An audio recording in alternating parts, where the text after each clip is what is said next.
వైపు ఎడిటర్ వర్మ ఉన్నారు, అటువైపు అసోసియేట్ ఎడిటర్ రవిశంకర్ ఉన్నారు, ఇటువైపు తెలంగాణ బ్యూరో చీఫ్ మూల శ్రీనివాస్ ఉన్నారు.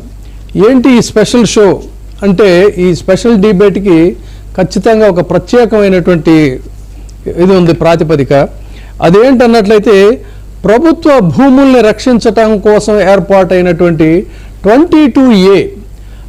22A అయితే ప్రభుత్వం ప్రజల ఆస్తులకి మేము ఒక హక్కుదారుగా ఉంటామని చెప్పిందో, అదే 22A ఇవాళ పాలకులకి కాసులు పండించేటువంటి ఒక ఆదరువుగా మారిందా? ఇంతమంది లక్షలాది మంది ప్రజల్ని పీడించేటువంటి ఒక నైట్ మేర్గా ఈ 22A రూపొందిందా? ఎందుకు ఈ 22A అనేటువంటిది ప్రజల ఆస్తులకి అడ్డంకిగా మారింది?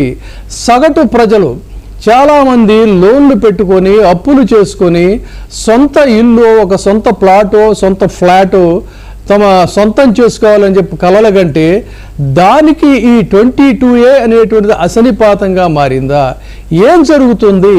గత దశాబ్దాలుగా లేనటువంటి ఈ సమస్య ఇటీవల కాలంలో ఎందుకు ఇలా తయారైంది? దీనికి ప్రధాన కారకులు ఎవరు? వీటి గురించే ఈ రోజున ఈ స్పెషల్ డిబేట్. దీని గురించి ఇవాళ ఈ సీనియర్స్ అందరూ కూడా వాళ్ళ ఒపీనియన్లు చెప్తారు. ఒకసారి ముందుగా మనం 99 టీవీ చీఫ్ ఎడిటర్ సతీష్ గారి దగ్గరికి వెళ్దాం. అసలు 22 ఉద్దేశం ఏంటి? ఎందుకు ఈ చట్టం ఏర్పాటు చేశారు? ఇప్పుడు అది ఈ విధంగా అసలు ఎందుకు మారింది? విజయబాబు గారు, మీరు సీనియర్ జర్నలిస్ట్ గా, ఎడిటర్ గా పనిచేసిన అనుభవం ఉన్న వ్యక్తి.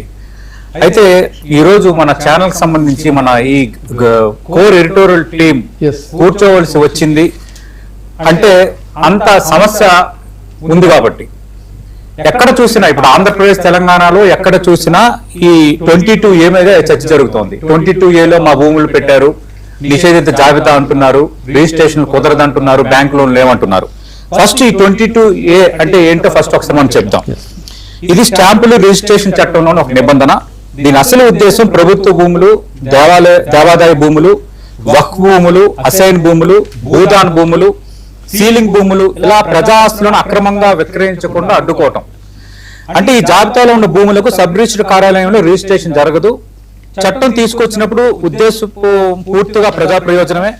ప్రభుత్వ ఆస్తులను అక్రమంగా చేతులు మారకుండా నిరోధించడమే లక్ష్యం. అంటే 22A అనేది దాని ప్రయోజనం కానీ దాని లక్ష్యం కానీ చాలా మంచిదే.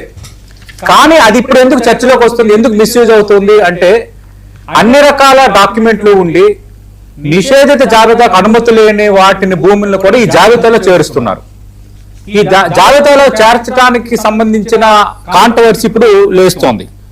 ఇప్పుడు సాధారణంగా మనం ఒక భూమిని కొనుగోలు చేసే సమయంలో సర్వే నంబరు, పట్టా, లింక్ డాక్యుమెంట్లు, అలాగే ఎన్కంబరెన్స్ సర్టిఫికేట్ ఇవే చాలనుకుంటాం. కానీ ఇప్పుడు కొత్త ప్రశ్న ఏమొస్తుంది, మీ భూమి 22A జాబితాలో ఉందా అన్న ప్రశ్న. అంటే ఒక్కసారి భూమి 22A జాబితాలో చేరితే యజమాని పేరు మీద ఉన్న పట్టా ఉన్న రిజిస్ట్రేషన్ ఆగిపోతుంది, అమ్మలేరు, కొనలేరు, బ్యాంక్ రుణం కూడా పొందలేరు.